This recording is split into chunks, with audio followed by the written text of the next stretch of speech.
응. 시작. 네, 오늘 제가 발표할 거는 옵션 프라이싱의 몬테칼로 시뮬레이션이라는 논문에 대해서 발표를 할 건데요. 네, 최근까지도 계속 금융에서 몬테칼로 방법은 되게 수학적으로도 쉽고 시뮬레이션으로도 되게 구현하기가 쉬워서 실질적으로 많이 쓰이는 그런 테크닉 중 하나예요.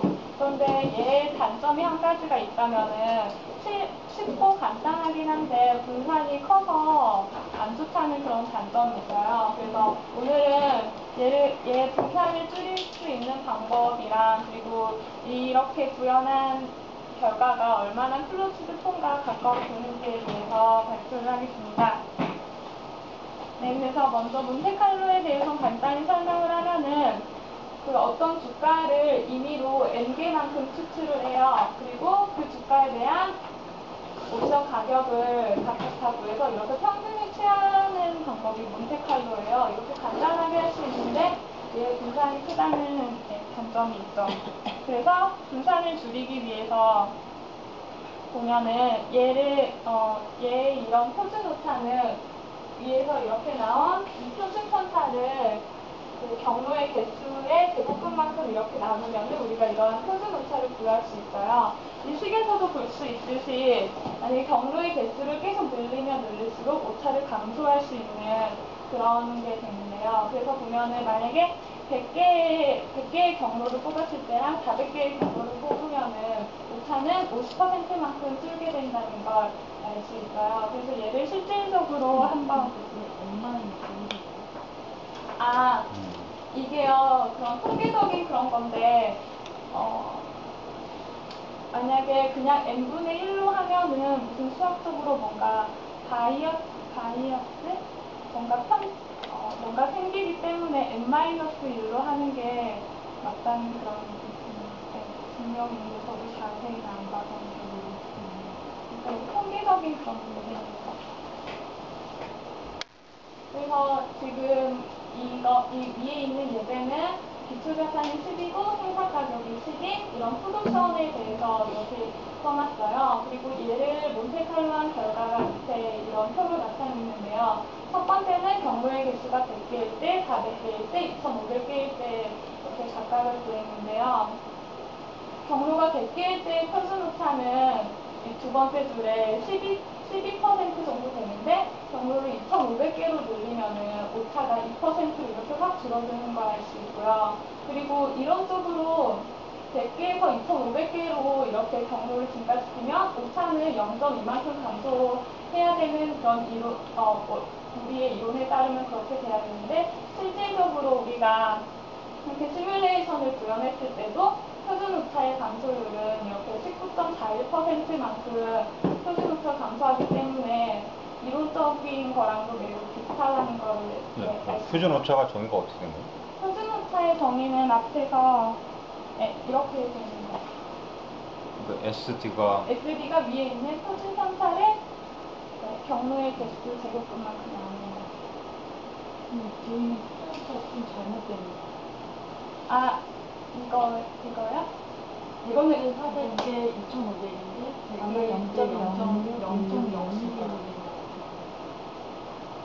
그럼 저게 계속 불안할수록 틀려지는 0.06이 네, 잘못. 아니 맞는. 근데 0.6이 돼야지 1. 저게 저 알까요? 저게 1.25 아니야? 0.1252가 제가 잘못된 거 같아요.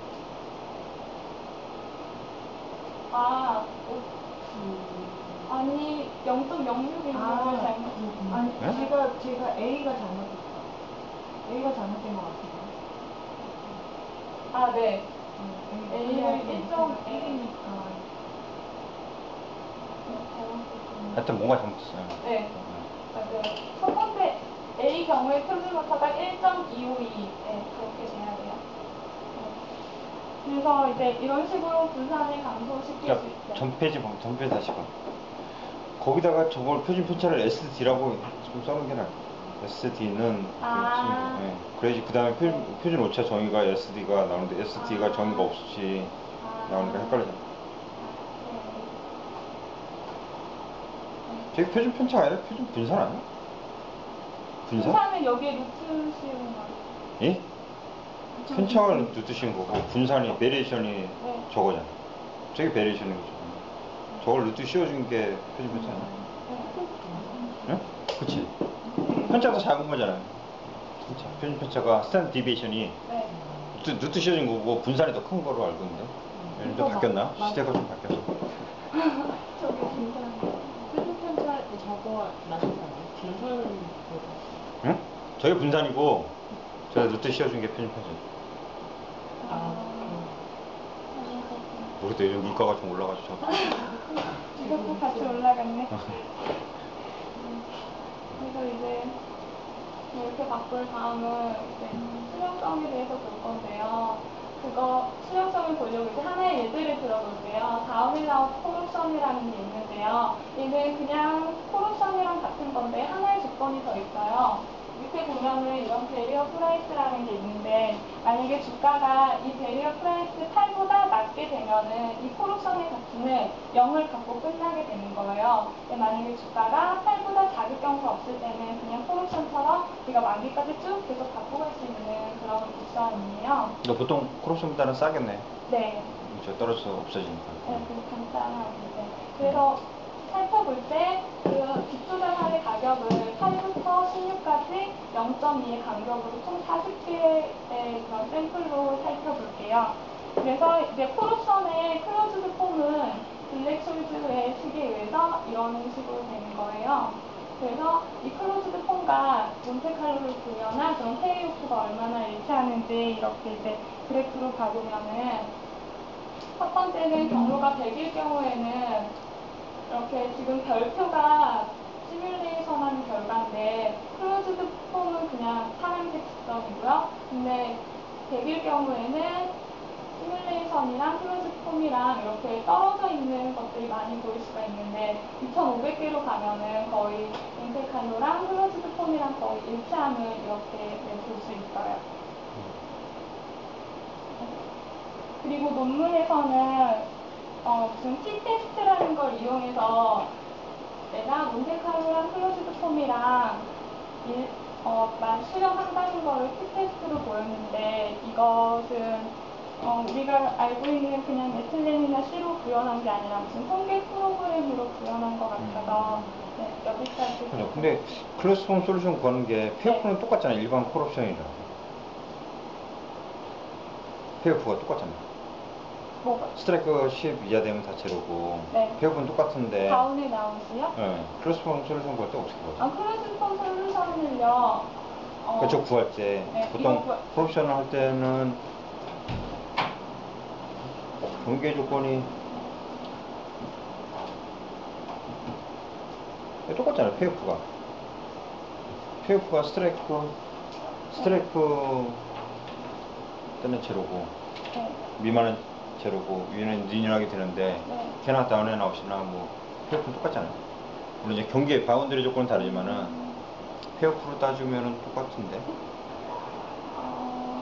바운더리를 적용할 때 우리가 잘 기억이 안 나네. 플러스폼 솔루션 볼 때 어떻게 하지?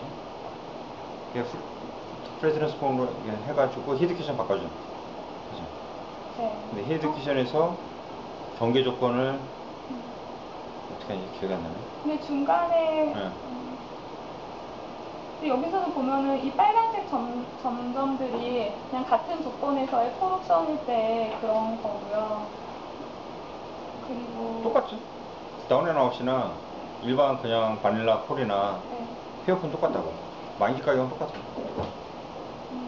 만기 페어프는 똑같죠. 중간에 오면서 8에서 저거는 0으로 딱 떨어지는 거고 네. 다른 건 근데 저건 시간에 따라서 이제 되는 거잖아요. 네. 시간에 고정되게 항상 할 땐 제로로 다운되는 거고 일반 콜은 저게 이제 올라갈 수 있는 거죠. 저게 저 8이라는 점이 0으로 이제 시프팅 된 거죠. 클래스폰 솔루션 유도하는 거 한번 해봐요. 원래 우리 유도했던 거 네.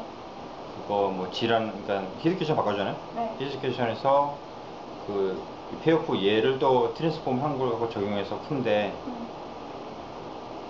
다음에 나오는 그러니까 그거를 어떤 식으로 하는지 모르겠네요. 왜냐면 시간에 따라서 이게 할 때 영어를 합니다. 0에 적용하는 걸 8로 옮기는 건지 한번 유도해보시면 돼요. 그래서 지금 몬테카를로의 100번, 400번, 250번인데 그러면 저거는 스트라이크 프라이스마다 좀 다 계산한 거죠 지금? 네. 네. 각각 네, 각각의 400번씩. 근데 저게 한 번 한 거하고 또 다르게 또 하면 또 바뀌잖아요. 그죠? 또 실행하면 저거 똑같이 결과 나온 게 아니에요. 100번 했다고 해서 지금 나온 저 플러스 모양으로 결과 나온 건 아니잖아요. 네. 할 때마다 바뀌는 거죠. 네. 그러면 어떤 경우에 있어서는 스탑 프라이스가 더 큰데, 그러니까 제가 모노톤을 유지하지는 않겠죠. 네. 그럼 약간 난센스죠. 지금 스탑 프라이스는 더 큰데 옵션 가격이 더 작을 경우도 생기고.